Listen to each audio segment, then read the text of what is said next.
Friends, welcome back to my YouTube channel Techie Bees. आज मैं आपकी ह्यूज डिमांड पे हाइसेंस U7H टीवी का डिटेल रिव्यू लेकर आई हूँ। इस वीडियो में हम जानेंगे कि इस टीवी का परफॉर्मेंस कैसा है और कुछ दूसरे अच्छे बजट QLED टीवीज के मुकाबले ये कहाँ स्टैंड करता है। अगर आप कोई टीवी सीरियसली खरीदना चाहते हैं तो इस वीडियो को बिना स्किप किए एंड तक देखिएगा, क्योंकि इसी वीडियो में मैं आपको इस टीवी का कंपैरिजन कई टीवी से करके दिखाऊंगी ताकि आप जान सकें कि आपके लिए कौन सा टीवी बेस्ट होगा। इस टीवी को मैंने Amazon से एक वीक पहले ही 57,000 में रिव्यू के लिए खरीदा था, लेकिन इस समय इसका प्राइस 55,000 है। टीवी की परचेज लिंक आपको डिस्क्रिप्शन बॉक्स में मिल जाएगी। अगर आप हमारी लिंक से इस टीवी को परचेज करेंगे तो हमें और टीवीज खरीदकर ऑनेस्ट रिव्यूज देने में मदद मिलेगी। तो चलिए अब इस टीवी की अनबॉक्सिंग करके देखते हैं कि अंदर क्या क्या आता है। बॉक्स के अंदर टीवी के अलावा 2 piece metallic table top stand, wall mount user manual guide, remote, a set of AAA batteries, power cord, एक फायर टीवी स्टिक और एक AV केबल रखी मिलती है। टीवी की बिल्ड क्वालिटी काफी अच्छी है। हालांकि स्टैंड छोड़कर इसका कंस्ट्रक्शन प्लास्टिक का ही है, लेकिन टीवी हैवी होने के साथ साथ स्टर्डीली बिल्ट भी है। हिलाने पे भी ये टीवी वॉबल नहीं करता है। 3 तरफ से टीवी बेजललेस है और नीचे का बेजल भी स्लिम ही है, जिसके सेंटर में हाइसेंस की ब्रांडिंग दी गई है। पीछे की ओर हाई क्वालिटी ABS प्लास्टिक का यूज किया गया है। ओवरऑल देखने में ये टीवी एलिगेंट है। रिमोट की बिल्ड क्वालिटी भी काफी अच्छी है। इसमें आपको Netflix, YouTube, prime video, media और ब्राउजर के अलावा भी कुछ दूसरे डायरेक्ट बटन्स दिए गए हैं। कनेक्टिविटी की बात की जाए तो टीवी में 2 USB पोर्ट्स दी गई हैं, जिनमें से एक USB 3.0 है। इस टीवी में 4 HDMI पोर्ट्स हैं। इसमें आपको HDMI 2.1 मिल जाता है।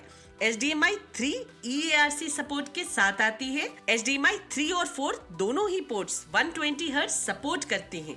इसके अलावा इसमें एक ईथरनेट पोर्ट, एक 3.5 mm ऑडियो पोर्ट, एक ऑप्टिकल पोर्ट, हेडफोन जैक और एक एंटीना पोर्ट भी दी गई है। टीवी में डुअल बैंड वाईफाई दिया गया है और इसमें दिए गए ब्लूटूथ का वर्जन 5.1 है। अब बात करते हैं कंपनी गिवन स्पेसिफिकेशंस की। तो ये एक 4K QLED टीवी है जिसमें 10 बिट 120 हर्ट्ज IPS पैनल दिया गया है। ये टीवी फुल अरे डीलेड बैकलाइटिंग के साथ आता है जो लोकल डिमिंग एग्जिबिट करती है। इस टीवी में आपको HDR10, HDR10+, HLG और डॉल्बी विजन सभी का सपोर्ट मिल जाता है। टीवी में मोशन ब्लर को हैंडल करने के लिए MEMC दिया गया है और कलर्स के इन्हांसमेंट के लिए व्हाइट कलर गैमेट है। कंपनी ने टीवी की ब्राइटनेस वैल्यू स्पेसिफिकेशन में सिर्फ अल्ट्रा ब्राइटनेस ही कहा है। टीवी का कंट्रास्ट रेशियो 1200:1 है। इस टीवी में एम्बिएंट एडेप्टिव लाइट दी गई है जो रूम लाइटिंग कंडीशंस के अकॉर्डिंग ब्राइटनेस को एडजस्ट कर देती है।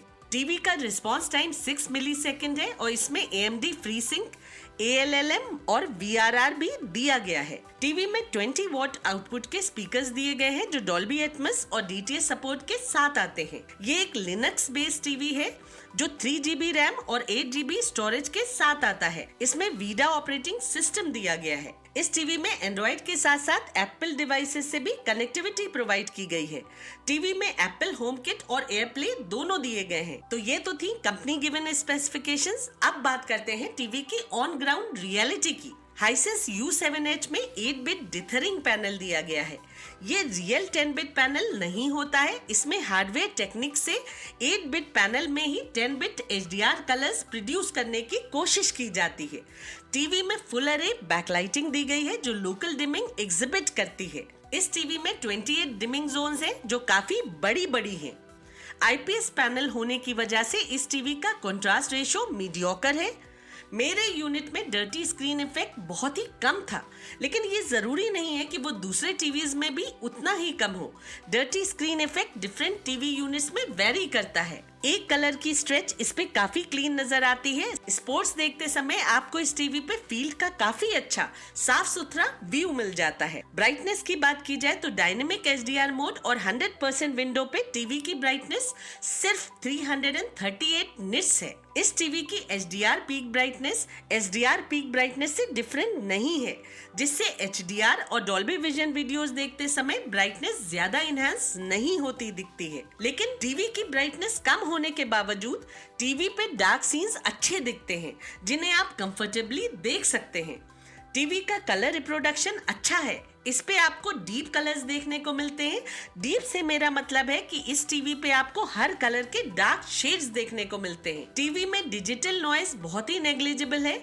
आपको एक बहुत ही साफ सुथरा व्यूइंग एक्सपीरियंस मिलता है। जहाँ तक बैंडिंग की बात है तो इस टीवी में बैंडिंग भी बहुत कम देखने को मिलती है। ये टीवी डिफरेंट शेड्स के बीच स्मूथ ग्रेडियंट देने की पूरी कोशिश करता है, लेकिन कभी कभी एक कलर के शेड्स के बीच थोड़ा बहुत पिक्सेलेशन दिख जाता है। इस टीवी का परफॉर्मेंस तोशिबा क्यूलेट टीवी से काफी सुपीरियर है। टीवी में ब्लूमिंग का कोई इशू सामने नहीं आता है। टीवी की पिक्चर क्वालिटी काफी अच्छी लगती है, लेकिन इमेजेस थोड़ी सॉफ्ट दिखती हैं।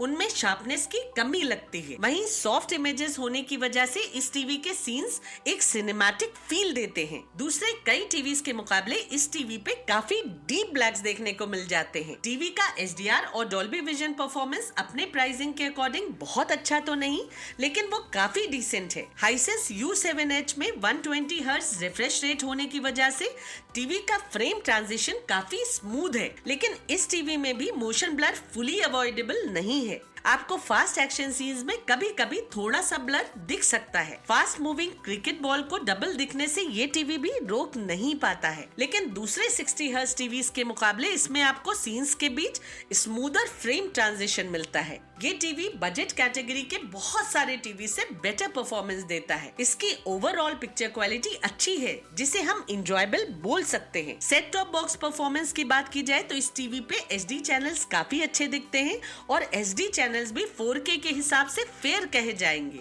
अगर आप सेट टॉप बॉक्स चैनल्स देखने के लिए कोई अच्छा 4K क्यूलेट टीवी ढूंढ रहे हैं तो भी ये टीवी आपके लिए एक अच्छा ऑप्शन होगा। रही बात पिक्चर अपस्केलिंग की, तो ये टीवी OTT कंटेंट्स को अच्छे से अपस्केल करता है और USB पोर्ट के थ्रू भी अच्छी पिक्चर अपस्केलिंग देता है। हालांकि इस टीवी पे 720p वीडियोस में मुझे पिक्चर्स बहुत ज्यादा अपस्केल होती नहीं दिखी, लेकिन 1080p वीडियोस इस पे काफी अच्छी दिखती हैं। हार्ड डिस्क को भी ये टीवी फुली सपोर्ट करता है। ऑडियो की बात की जाए तो इस टीवी की ऑडियो भी डिसेंट है, जो सफिशिएंटली लाउड होने के साथ साथ क्लियर भी लगती है। बस ऑडियो में थोड़ी बेस और साउंड में रिचनेस की कमी महसूस होती है, जो आप किसी साउंड बार को इससे कनेक्ट करके दूर कर सकते हैं। टीवी में HDMI, EARC, ऑप्टिकल डिजिटल और 3.5 mm ऑडियो पोर्ट्स दी गई हैं। सिनेमैटिक ऑडियो एक्सपीरियंस के लिए आप अपने साउंड बार को इस टीवी से इन तीनों में से किसी भी पोर्ट से कनेक्ट कर सकते हैं, लेकिन बेस्ट ऑडियो एक्सपीरियंस आपको HDMI, EARC के थ्रू ही मिलेगा। अपना बिजनेस शुरू किया है, सेल करना बहुत मुश्किल है, पर शायद तुम नहीं समझोगे। अच्छा नाना, अगर मदद चाहिए? मुझे नहीं चाहिए, पर अगर कभी फूल पौधों के बारे में जाना हो तो तुमसे मदद लूंगी। डैड सुन रहे हो? डैड जंगल में आग लगी है और मैं निकल नहीं पा रहा, क्योंकि ऐसा लग रहा है मैं पहला इंसान हूँ जिसने एलियन इंटेलिजेंस के सबूत को ढूंढा है। Besides, you're just gonna figure out some other way to pound the crap out of him. You always do. He's got a big mouth. I get it. Point is, this fight needs to happen right now. Okay, so just give us a second, okay, Ray? Stretch out or something. ये TV casting support करता है। आप अपने Android और Apple devices दोनों के ही contents को इस टीवी की बड़ी स्क्रीन पे वायरलेसली कास्ट कर सकते हैं। कास्टिंग इस पे स्मूथ होती है। आप अपने लैपटॉप को भी इस टीवी से कनेक्ट करके उसके कंटेंट्स को टीवी की स्क्रीन पे कास्ट कर सकते हैं। रही स्मार्टनेस की बात, तो ये एक लिनक्स बेस्ड टीवी है जिसमें वीडा ऑपरेटिंग सिस्टम दिया गया है। वीडा OS का मेन नेगेटिव पॉइंट ये है कि इसमें आप बाहर के किसी एप्लीकेशन को साइड लोड नहीं कर सकते हैं।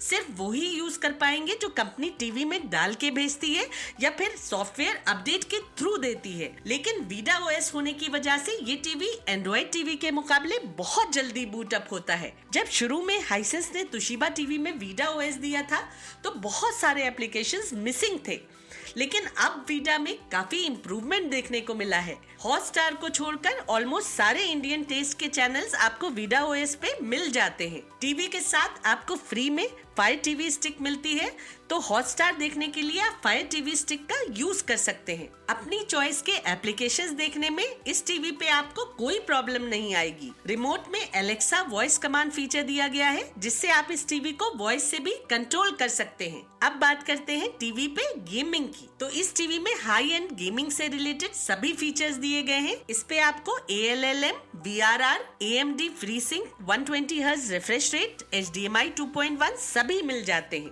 जो इसे गेमिंग के लिए एक आइडियल ऑप्शन बनाते हैं। PS5 के थ्रू इस टीवी पे हाई एंड गेम्स खेलने के लिए आपको रिमोट में दिए गए इस मेन्यू बटन को प्रेस करना होगा, फिर HDMI ऑप्शंस में जाकर स्टैंडर्ड मोड से इनहैंस मोड पे स्विच ओवर करना होगा। तब आपको VRR ALLM के साथ साथ 120 हर्ट्ज रिफ्रेश रेट का ऑप्शन भी मिल जाएगा। एक बार जब आप इनहैंस मोड पे HDMI को सेट कर लेंगे तो फिर आप जब भी टीवी को PS5 से कनेक्ट करेंगे, ये टीवी ऑटो गेम मोड में चला जाएगा, जहां इनपुट लैग ऑटोमेटिकली मिनिमाइज हो जाता है। ऐसे तो गेमिंग इस पे बहुत ही स्मूथली होती है, लेकिन पहली बार DiRT 5 कार रेसिंग गेम खेलते हुए मुझे एक बार को स्टटरिंग की प्रॉब्लम आई। हो सकता है कि ये प्रॉब्लम फर्स्ट टाइम गेम खेलने पे ही आई हो, क्योंकि 60 हर्ट्ज वाले किसी अच्छे टीवी में भी मुझे ये प्रॉब्लम नहीं दिखी है। ऐसे तो परफॉर्मेंस वाइज ये टीवी काफी अच्छा है, लेकिन इसका परफॉर्मेंस इसके हाई प्राइस को फुली जस्टिफाई नहीं करता है। अब मैं आपको इसका side by side comparison Thompson,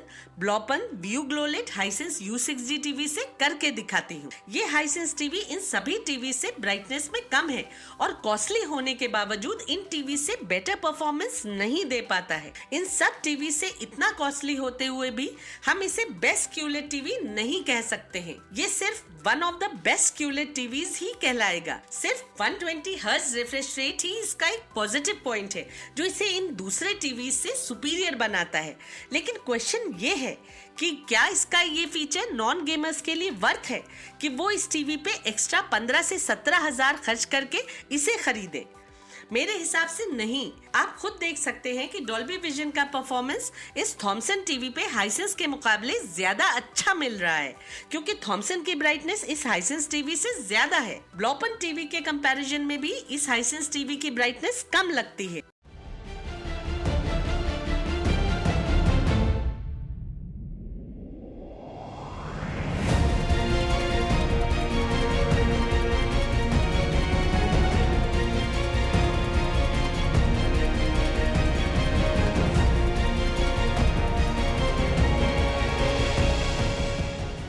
और व्यू ग्लोलेट तो इन थॉमसन और ब्लॉपन टीवी से भी थोड़ा सा ज्यादा ब्राइट है, जो मैं व्यू ग्लोलेट के रिव्यू वीडियो में आपको ऑलरेडी दिखा चुकी हूँ।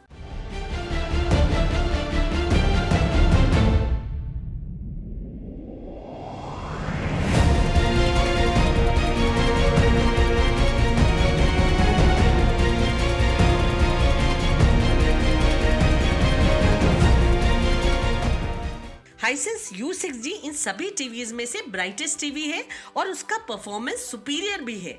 लेकिन वहीं गेमर्स के लिए ये 55 इंचेस हाइसेंस U7H टीवी इसके प्राइस को फुली जस्टिफाई करता है, क्योंकि 55K के आसपास मिलने वाला ये एक अकेला 120 हर्ट्ज टीवी है। 55 इंचेस व्यू मास्टरपीस टीवी जो 120 हर्ट्ज रिफ्रेश रेट और इससे बहुत ज्यादा ब्राइटनेस के साथ आता है, वो इससे 10 से 12 हजार कॉस्टली भी आता है। इसलिए ये टीवी गेमर्स के लिए कम पैसों में एक आइडियल चॉइस है, जिसे वो कंफर्टेबली खरीद सकते हैं बिना किसी डाउट के। लेकिन जो ऑर्डिनरी व्यूअर्स हैं, उनके लिए ये टीवी व्यू ग्लोलेट, थॉमसन, ब्लॉपन और हाइसेंस U6G टीवी से कुछ ज्यादा डिलीवर करता नहीं दिखता है, जिससे इस पे 15,000 से लेकर 17,000 एक्स्ट्रा खर्च किया जा सके। उसके ऊपर हाइसेंस की आफ्टर सेल सर्विसेज बहुत ही खराब है। ऐसे तो कंपनी आपको 2 से 3 साल की वारंटी दे देती है, लेकिन उस वारंटी को क्लेम करना आसान नहीं होता है। मेरे पास अक्सर हाइसेंस की आफ्टर सेल सर्विसेज को लेकर बहुत सारी शिकायतें आती हैं। मेरी इस बात से आप ये बिल्कुल मतलब नहीं निकालिएगा कि थॉमसन और ब्लॉपन की आफ्टर सेल सर्विसेज बहुत अच्छी हैं, क्योंकि ऐसा नहीं है।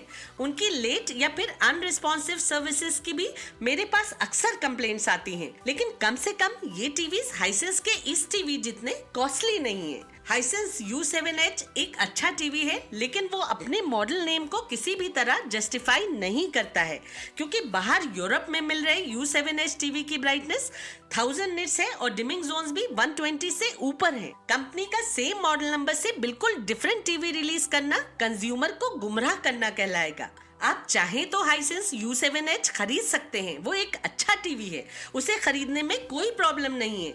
बस इसका हाई प्राइस नॉन गेमर्स के लिए जस्टिफाई नहीं होता है। इसकी ब्रांड वैल्यू और परफॉर्मेंस देखते हुए ये टीवी ओवर प्राइस्ड है। अगर इसका प्राइस 46,000 के आसपास होता तो 120 हर्ट्ज का ये टीवी बजट कैटेगरी में बेस्ट ऑप्शन कहलाता। ये भी अलार्मिंग है कि बजट कंपनीज धीरे धीरे अपने टीवीज का प्राइस तो बढ़ाती जा रही हैं, जबकि उनकी आफ्टर सेल सर्विसेज वैसे ही पैथेटिक हैं। इन ब्रांड्स की मेन यूएसपी इनका लो प्राइस था, जो बजट बायर्स को अट्रैक्ट करता था, लेकिन अब वो भी खत्म होता नजर आ रहा है। तो दोस्तों, आज के लिए बस इतना ही। अब मिलते हैं अगली वीडियो में। तब तक के लिए take care and stay safe.